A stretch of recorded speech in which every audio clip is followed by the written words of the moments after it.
What's better than winning by 62 points down in the Bahamas? Winning 2 games by 62 points down in the Bahamas. And that's what Kentucky did when they beat Carleton University 108-56 in their 3rd game of their preseason exhibition tour around Baha Mar Resort. Jack Pilgrim is down there thanks to our friends from Condado Tacos. I sure could go for a Condado Taco right now and about 50 of their margaritas after everything going on in UK athletics land. We'll save that for another time. Tonight we have more positive basketball talk. Jack, you were there. I know you have lots of takeaways, one of them being Jacob Toppin. Let's hear it. Yeah, absolutely. Well, if there's noise going on in the background, there's a riveting 2-on-2 game going on, and I'm pretty sure it's just 4 random people at this hotel that I'm convinced would have played. They would have at least had a scholarship, maybe a roster spot on the Monterey Tech team that UK played a couple days back. This team was at least a cohesive team. Not a bad team. They're known as a Canadian college powerhouse where they have won, beaten teams like the high majors several times in the past. They keep it close. They're competitive. Tonight, that did not happen. They were not competitive in the slightest. Kentucky just ran them off the floor basically from start to finish. It was pretty close for the first maybe 5 minutes, and then the rest of the way it was just an absolute bloodletting. Kentucky took care of business. Jacob Toppin was absolutely sensational. He could not miss. Finishes with 27 points on 11 of 14 shooting, 5 for 6 from 3, which is a major development for the Cats. We talked about him in Kentucky's open practice, their little scrimmage, how he was just knocking down shot after shot after shot, and then he is able to do it again down here. So that was really impressive. Obviously, Antonio Reeves is another guy that we've talked about on this show, how the staff believes that he has come along quicker than Kellen Grady did last year coming from Davidson, and he absolutely looked that part tonight. 23 points, 8 of 12 shooting. He goes 5 for 8 from 3. Again, just an absolutely dominant performance for the Cats, but those two were easily the 2 big MVPs. New lineup tonight. That's part of the plan. Carleton Wallace at point guard. I'm not trying to bench Xavier Wheeler in any way because he also played well. But, Carleton Wallace looks like a pretty trusty number 2 at any time he's needed to slide over to that role. Yeah, 15 points, 6 of 9 shooting, 3 for 4 from 3. That was kind of the big kicker for me. He was extremely confident coming off screens and, kind of catch and shoot looks. He was terrific on both ends of the floor. He was disruptive. I believe he had 5 steals tonight. So just as impressive of a performance as you could ask for Carleton Wallace. And I think that's just who he's going to be. I don't think he's ever going to be a 25, 30-point game scorer. I think he's going to be he's going to give you 15, 5, 5, and a couple steals every single game. That's just who Carleton Wallace is. He's a lockdown defender, and he definitely put that on full display against those poor Carleton guards. It's just, again, as impressive of a performance all around as you could ask for, but Carleton was maybe not the star of the show from a scoring perspective, but man, oh man, he's just you said it best on Twitter. He's going to be the best guard in the freshman guard in the SEC, and I don't think there's any competition there. Yeah, he looked great. Everyone's been looking great, in part because the competition's so bad, which is why I'm going to throw you a curveball here. I don't know exactly where you sit in the arena related to the players and the bench, but did you get a close eye on KT Turner? We don't know much about this guy, and it was his nights to coach. Did you get to hear anything from him or anything like that? Yeah, KT is a guy that I think he is an interesting person. He's trying to find his kind of just voice in this, he's going from Oklahoma to a blue blood in Kentucky, trying to find his voice in the locker room, trying to find his, voice on the recruiting trail and just figuring out who he is and learning the ropes of being a blue blood assistant coach. And I think he's doing a tremendous job. And tonight was a very clear step in the right direction where he kind of led this team to a 62-point win. He talked about it after the game, said, this is a really cool opportunity for me to really find myself. And, I think the team did a lot of really good things. He just a very even-keeled dude. I think the best way to put it is he's the most normal guy.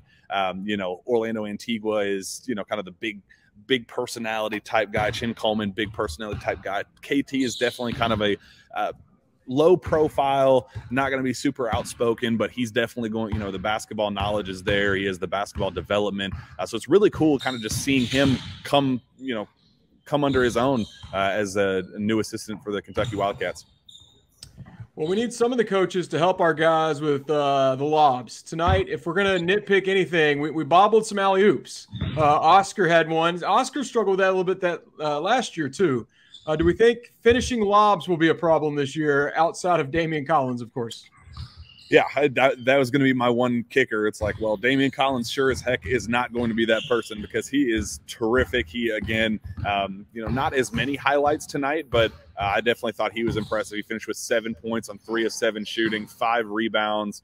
He had 4 turnovers. I didn't notice that, but he also had 2 blocks and 2 steals. So another very impressive performance for him. But I don't think that'll be an issue. I think I remember last year Cal was saying that the guards were throwing off the scoreboard or the shot clock in practice, trying to throw lobs and completely missing their mark. So I think it's just going to be a work in progress. They'll definitely find their rhythm. And I talked to Xavier Wheeler tonight, and he was like, man, it's just game reps. Being down here is just an opportunity that you just don't get anywhere else.